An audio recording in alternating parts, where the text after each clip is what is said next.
What's going on, YouTube? Welcome back to another video. Today we're going to be going over the MLB Top 100 prospects. I'm going to be giving you some of my thoughts on which players I think will be called up, or trying to guess which players I think will have good seasons based off how they've performed. So let's just jump right into it. We've got a lot of prospects to go through. I'm going to spend a lot more time on probably the top 20 prospects and then maybe some more prospects throughout the top 100 that I really like. And feel free to let me know down in the comments below, who is a player that you think is going to have a breakout year and who are you investing in. Now let's start with Adley Ruteman.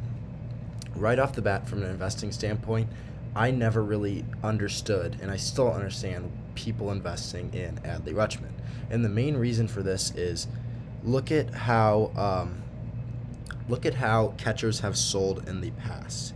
You can look at catchers even having a statistically great season. A player that comes to mind is Salvador Perez. He led the MLB, I think he led the MLB in home runs, and he had a phenomenal season, and he still wasn't up there really as a high guy for the MVP award, and his cards haven't seen an uptick in value for some reason. And so the main thing that comes to mind for me is that catchers just do not sell, which is something that we really knew in the past. They've never sold, and so I think it's something to be weary about with Adley, although I think he's going to be a phenomenal player for years to come in MLB. I just don't know about spending a lot of big money into it. Julio Rodriguez, if you guys are a fan of the channel, you'll know he is a guy that I absolutely love and I'm so high on. I think he's going to be the future of the MLB, especially now that his speed is finally getting recognized and the Mariners kind of deciding whether or not to keep him in right or left or move him to center because of how Kalenic performed and Kyle Lewis's injury history. It's really going to be something to watch, but I think he's going to be a stud. Same goes for Bobby Witt. He is the future shortstop of the future for the Royals for years to come, and he's going to be a perennial MVP candidate in my opinion. I think he made so many improvements from when he first got into the majors. If you look here in 2019, now, he was only, 19 or 18 or 19 years old, but the power numbers really were not there. In 164 at-bats, he only hit one home run, but I think he proved last year, especially at such a high level in Double and Triple A, hitting 33 bombs and still maintaining that average of 290 and still 51 to 130 strikeout or walk to strikeout ratio isn't the best, but for a player without much experience in the MLB, considering he had COVID year where nobody got to play, I think that's a phenomenal improvement for Bobby Witt. I think his season statistically is going to be much better. I think his on-base percentage jumps up more as he gets a better eye at the plate. I think his walk to strikeout numbers will get more of that 1 to 2 ratio versus where he's at almost 1 to 2.5, reaching up to that 1 to 3 number, which definitely is not the best, but we've seen players perform with that high of a walk strikeout ratio. And for Bobby Witt, I just don't think it matters. I think he's going to be such a good player that it doesn't matter if he's striking out a little bit more than 1 or 2 times the numbers that he's walking. Torkelson, now this is a guy that Tigers have never sold in the past, and I think these past couple of years, I mean, if you look at the top 5 prospects in baseball, all of them are on small market teams, and I think we saw this with Fernando Tatis on the Padres. We're starting to see it with Mike Trout selling for so much, albeit Mike Trout is going to end up, in my opinion, as one of the best players of all time. We're seeing a lot of these smaller market teams start to sell. I mean, even if you look at the top 8 prospects, they're all in small market teams. I think Torkelson and Riley Greene, this is going to go for both of them. They're both studs at the plate. They both can hit the ball. They both have power. I think Greene has definitely a much better all-around potential due to his defense and Torkelson's lack of mobility around the infield. Mainly, I think he's going to be a first baseman, but I think both players could step in immediately next year and help the Tigers contend for the playoffs after their recent free agency pickups. And still, once they return from this MLB pause, I think the Tigers could be a team that tries to get a few more players so that they can make the playoffs. Marco Luciano is a guy that I'm really high on as well. He really struggled last year after, a 2-year pause, I mean, as most players did, but I think one thing to look at, especially for you investors, is players that had a down year this year, I think a lot of them are going to perform much better now that they've had an entire offseason to improve, and they're going to be spending all their time at the stadium getting better, versus where the past year and a half or so, almost 2 years, they've kind of been forced to be doing their own workouts on their own, and I think a lot of players are going to improve. Statistically, he had a really down year. He only hit 260. He did hit 19 home runs, which was good to see, but his numbers as he got called up from A ball to high A really decreased. You can see a 217 average, just like almost at a 600 OPS, which you'd like to see that around the 8 to 900s, especially for the 5th overall prospect in baseball, but he's a guy I'm really not worried of. From an investing standpoint, CJ Abrams is really interesting.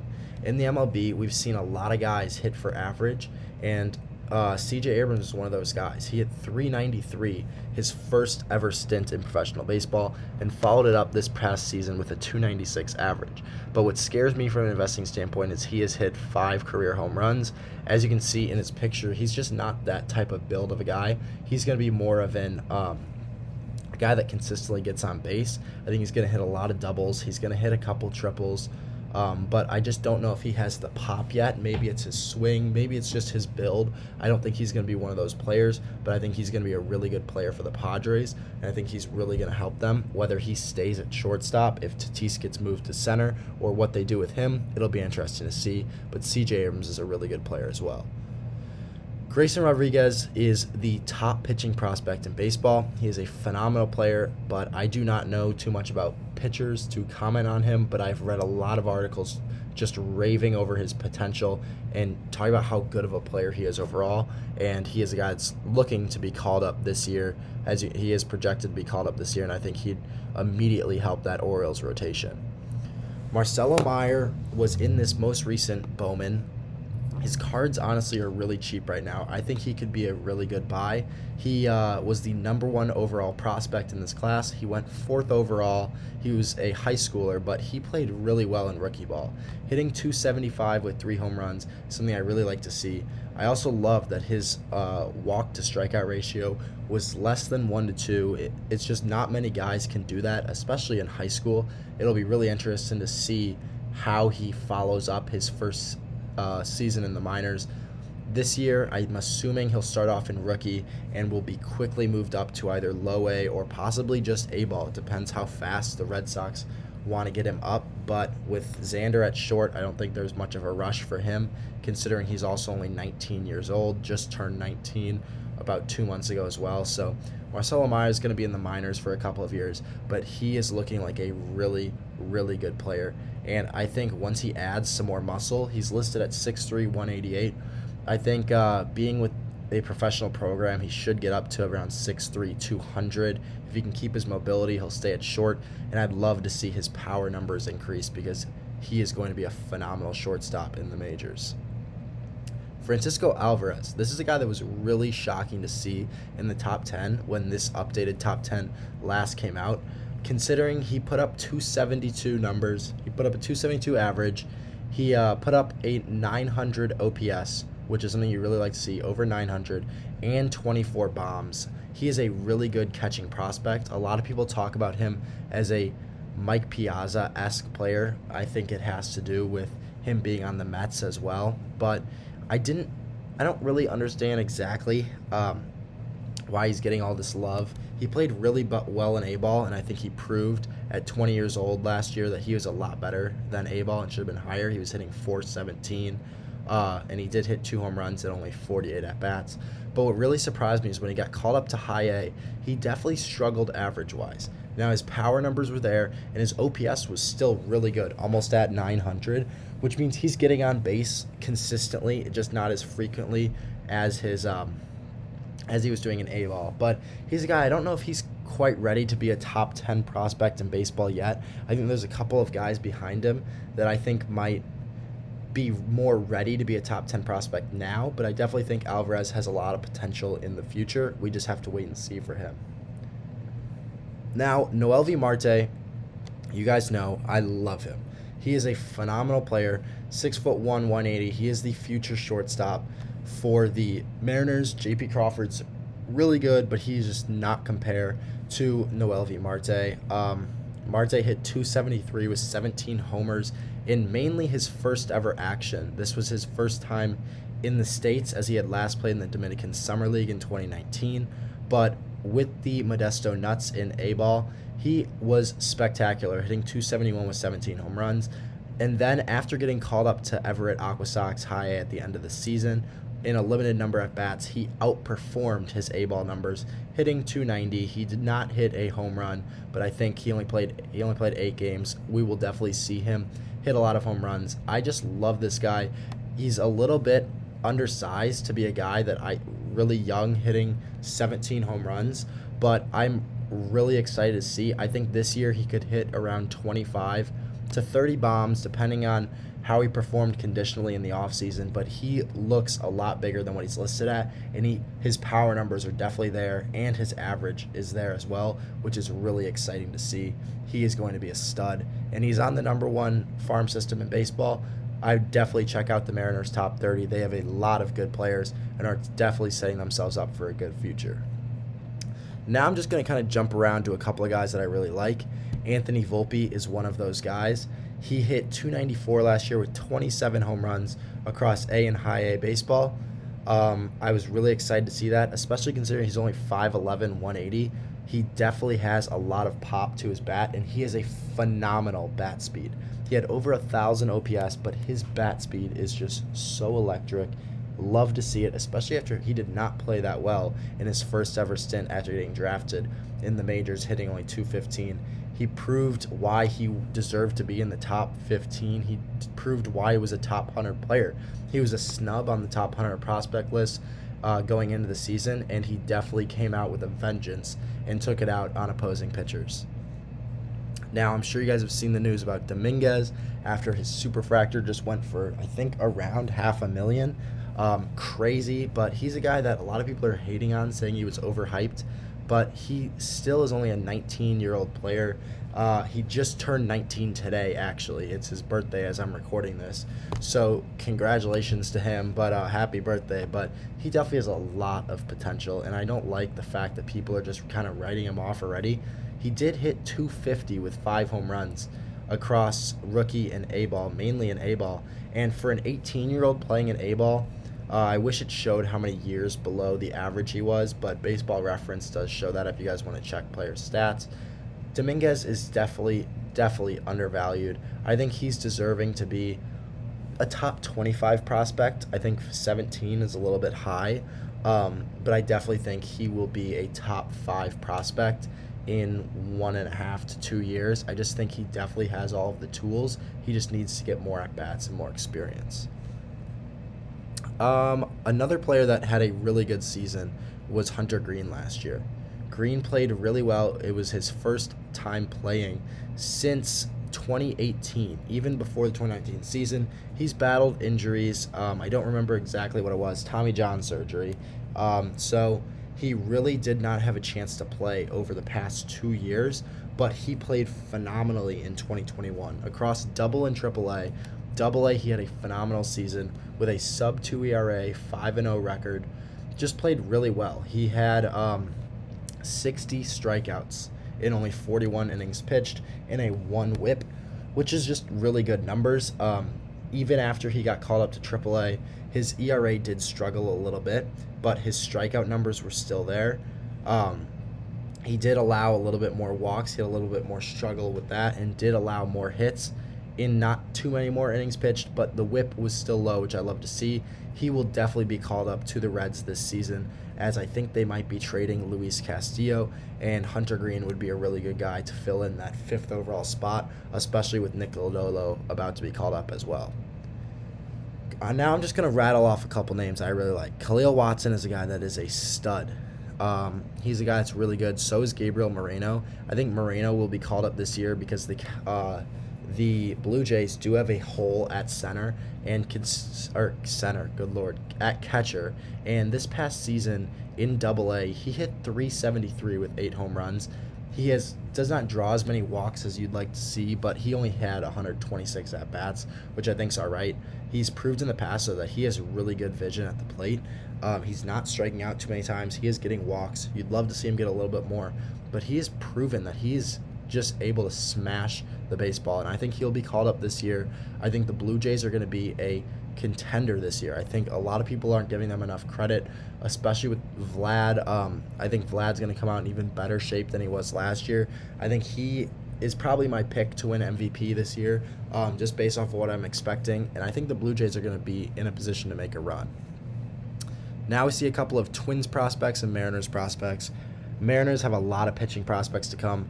I think Mariners in 3 to 4 years, I think the Mariners are going to be the best team in baseball, and I don't even think it's going to be close.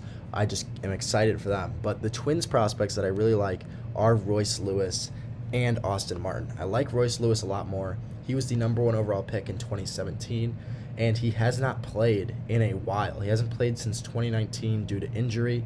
I think he tore his ACL. And in 2019, though, he really struggled. However, what I really like to see was after the season, he went out and he won Arizona Fall League MVP, and he played phenomenally in that. His average was around 280. I don't remember how many home runs, but he definitely had a better season than he had in 2019 in the Arizona Fall League, and he's a guy that I think is going to be ready for a bounce-back year. Another player that I really like is Tyler Soderstrom. Go ahead and read about him. He's just a stud at catcher, and he's really mobile too. He's not a guy that's going to be stuck to catcher. He's a guy that I really like. Same with Orelvis Martinez. Orelvis Martinez is a guy that he hit 28 home runs in A and high A. While keeping a good average, he definitely struggled at high A. As you can see, just in his overall average and his on-base percentage, he definitely could have gotten on base a little bit more, but his slugging stayed there, considering he hit 9 home runs and only 112 at-bats. So that's something you like to see, but he's a guy that I'm really high on, and I'm excited for what he can bring. O'Neal Cruz is another guy that's going to be called up soon. I'm really excited for him. Brady House. Brady House is phenomenal. As you can see, why people are raving over him for his Bowman rookie cards at 6'4", 215. Brady House is a stud. The power numbers are going to come once he puts on weight. I would love to see him get a little bit more muscle on him, and I think he could be a guy that is going to be battling for 40 home runs a year and around a 280 to 300 average, which would put him as a perennial MVP candidate. I'm really excited for him. Oswald Peraza is a guy that I think will get called up this year. They have him at 2023, but considering he was starting off in AAA last year, I think he'll start off either with a couple at bats at AA or start right off at AAA and be called up. Probably towards the middle to end of the season, probably around or after the All-Star break, depending on how well he's playing, but he's going to be a stud. Same with Nick Gonzalez. Nick Gonzalez, although he only made it up to high A, this was his first ever season playing Major League Baseball, and he hit 302 with 18 home runs. He was a college player, which is probably why he played so well in high A. I think he'll definitely start the season off in AA because the Pirates are probably going to want to rush him up to the majors probably in the next year or so, just because of how good of a prospect he is. But he's a guy that I absolutely love as well. Looking down a little bit more towards, now we're almost in the 70s, MJ Melendez is a really good player. I don't know where he fits on the Royals team solely because of Salvador Perez. I'm not sure if he can play first base, which is why he might end up just being a DH for them. But I'm just really excited about his bat mainly. As you can see, he led the minors with 41 home runs, and he had a 288 average as well as drawing 75 walks. This guy definitely deserves to be called up this year. I don't know when he's going to get called up just because of the great player that the Royals have behind the plate in Salvador Perez, but he's a guy that you can't let sit in the minors for too long. He needs to get called up. 2 players here for the Orioles. Gunnar Henderson is a really good player. He played all the way across the minors last year, going from A to high A to AA at the end of the season. He definitely struggled as the year went on, but he was absolutely mashing the baseball in A-ball. I don't know why they moved him up to Double A, considering the struggles that he was having in High A, but I would like to see his numbers go up this year, and I think they definitely will. He is a really good player. He was a early second round pick for the Orioles in 2019. But even just reading up on him, he is phenomenal. He's compared to Corey Seager, and I think the main thing about him is his potential to hit home runs.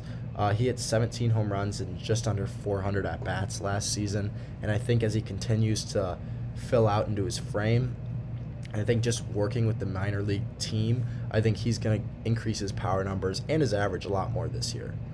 Colton Kaiser is another guy. He's already 21 because he went to college, but he is going to be called up to the majors very quickly. In 2021, right after he was drafted, he's pretty much started in A-ball. I mean, 22 at-bats are nothing in rookie ball, but he was killing it. He was hitting 500 across 7 games in rookie ball. Phenomenal numbers. And then he followed up by hitting almost 350 in A-ball. Again, his OPS is over 900. It was over 1,300 in rookie ball. He's a guy that I absolutely love. He had more walks than homers, which is what you are so excited to see. He's a guy that's going to shoot up the top prospect rankings. I bet he ends the season as a top 20 prospect in baseball. Following him is Luis Matos, another really good player. He hit 313 with 15 homers in A-ball. He's just a really good player overall. I definitely think he will be up in the majors sooner rather than later. The Giants also traded away Alexander Canario for Chris Bryant, depending on what they do with Bryant, or I think he's a free agent, so depending on where he goes, I think it will really depend on Luis Matos because they have him as well to fill out whenever players are ready to retire or be moved on the Giants in the majors. Matos will be ready, and he will be a stud in the majors. Along with Elliot Ramos, those are two guys that are going to be called up really soon. Ramos probably this season. He did get some MLB action last year, I'm pretty sure. If not, maybe just a couple at-bats. But he definitely played better in AAA over AA, and some players are just like that. A player that comes to mind is Jonathan India for the Reds. He struggled a lot in the minors, but went out and won Rookie of the Year. Some guys are just ready for the big leagues. Sal Frelick is another really good player. He is a guy coming out of college, only 5'9". He's a little bit undersized, but I really like what I see out of him. I think he's going to be a really good player in the majors. Same with Benny Montgomery. Benny Montgomery is 6'4", 200. I can't wait to see how he plays in his first full season. I think he'll definitely start off the year in rookie ball, considering he's only 19. But he hit 340 in rookie ball. I would like to see his power numbers go up a little bit. He didn't hit a single double or home run in just under 50 at-bats. So I think as he gets a full season under his belt, I think he's going to be around a 1,000 OPS guy. I think he's going to really shoot up the prospect boards as well. And the final player we're going to be going over is Harry Ford. Harry Ford is the guy that can do it all. He's listed as a catcher for the Mariners, but at 5'10", 200, he can play anywhere around the infield. As you can see here, they're comparing him to Craig Biggio. He is able to play anywhere on the diamond, even in the outfield, because he is a really quick player. I'd like to see his bat improve a little bit. I didn't like everything that I saw from him, but as you can see, he hit 290. He had almost a 1,000 OPS. So, he just has so many tools to like. He is really short printed in this new Bowman product, so if you can find an auto of him and he's a guy that you want to invest in, I say go for it. But Harry Ford's going to be a pretty good player in the majors, depending on where he goes, but I don't think it matters what position he plays. He's just going to succeed. So those are the top 100 prospects. You guys know I absolutely am in love with Julio Rodriguez, but let me know who's your favorite player and who are you excited to see. I just love to hear what you guys have to say. There's a lot of players in here that I don't know too much about, and I probably didn't talk about them if I don't know too much about them. So I'd love to know who you guys really like down in the comments below. But that'll be it for me, and I'll see you guys in the next one.